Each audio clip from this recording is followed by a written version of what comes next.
नमस्कार मित्रों, मेरा नाम है अनिल कुमार मौर्य और आप देख रहे हैं मेरा यूट्यूब चैनल पब्लिक इशू। आज मैं आपको उत्तर प्रदेश सरकार के वाराणसी जनपद के अधिकारियों द्वारा एक भ्रष्ट रोजगार सेवक को लगातार आरोप सिद्ध होने के बाद भी बचाए जाने का साक्ष्य इस वीडियो के माध्यम से प्रस्तुत करूंगा और बताऊंगा कि कैसे योगी सरकार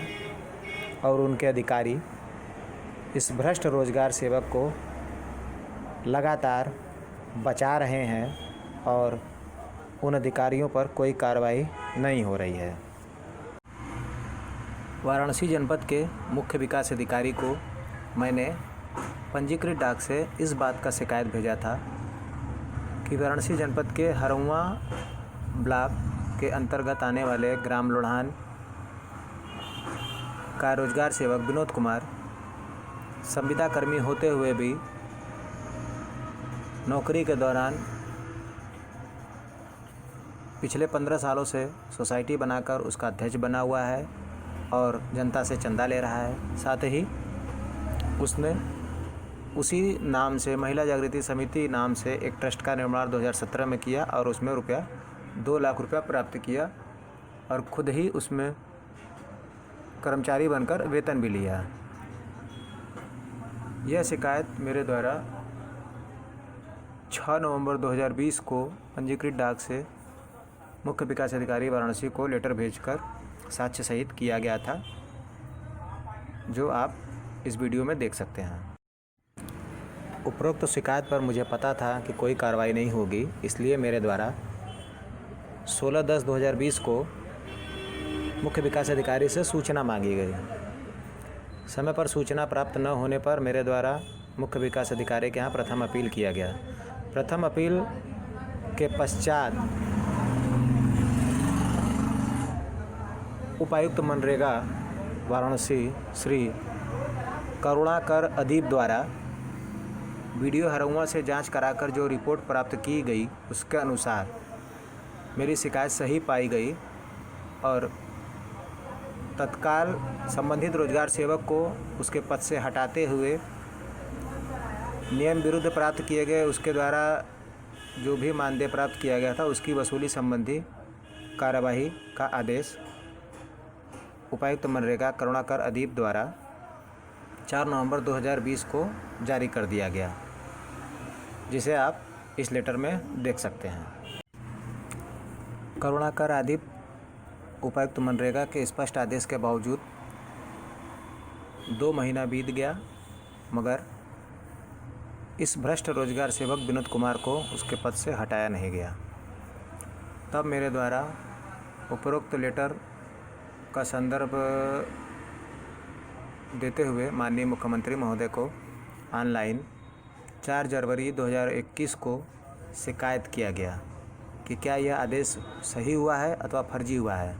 यदि सही हुआ है तो इस रोजगार सेवक को अभी तक क्यों नहीं हटाया गया। मेरी उपरोक्त शिकायत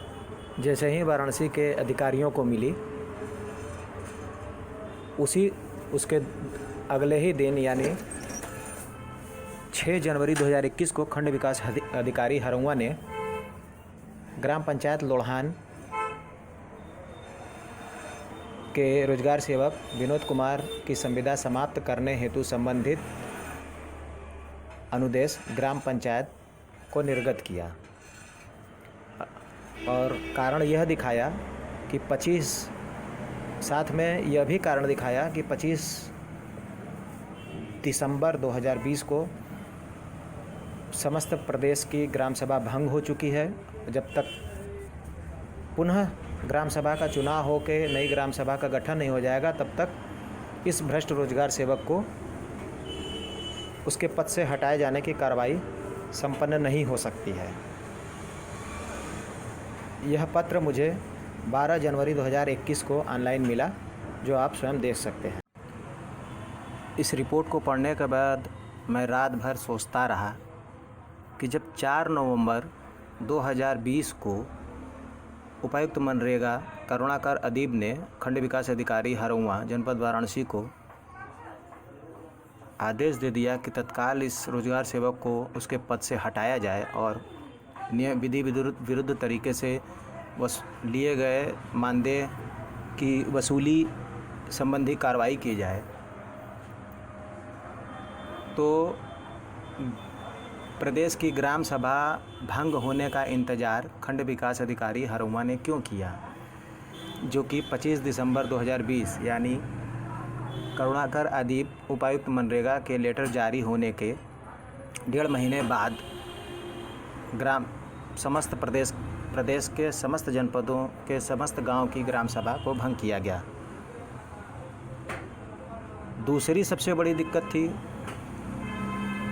कि करुणाकर अदीब द्वारा खंड विकास अधिकारी की रिपोर्ट को आधार बना के यह जो कहा गया था कि ग्राम सभा का पुनर्गठन होने के बाद ही उस रोजगार सेवक को हटाया जाएगा। तो इस मामले में सबसे बड़ा पेंच यह था कि वाराणसी जनपद में 67 ऐसे गांव हैं जो कि नगर निगम सीमा में शामिल कर लिए गए हैं, जिसमें से ग्राम लोढ़ान भी है जो कि नगर निगम में शामिल कर लिया गया है। अब जब इस गांव में ग्राम सभा का चुनाव होगा ही नहीं, तो फिर इस प्रकार की रिपोर्ट खंड विकास अधिकारी हरौआ द्वारा उपायुक्त मनरेगा को दिए जाने और उपायुक्त मनरेगा द्वारा उस रिपोर्ट के आधार पे ये लेटर जारी करने का क्या मतलब था। इसका मतलब ये है कि खंड विकास अधिकारी हरौआ द्वारा इस रोजगार सेवक को और इसके अपराध को संरक्षण प्रदान किया जा रहा था, जिसके लिए उस खंड विकास अधिकारी हरौआ द्वारा ज़रूर कुछ न कुछ लाभ लिया गया होगा। जब मेरे द्वारा इस रिपोर्ट पर आपत्ति दाखिल किया गया तो खंड विकास अधिकारी हरौआ वाराणसी ने 21 जनवरी 2021 को पुनः एक नया रिपोर्ट मुझे प्रेषित किया,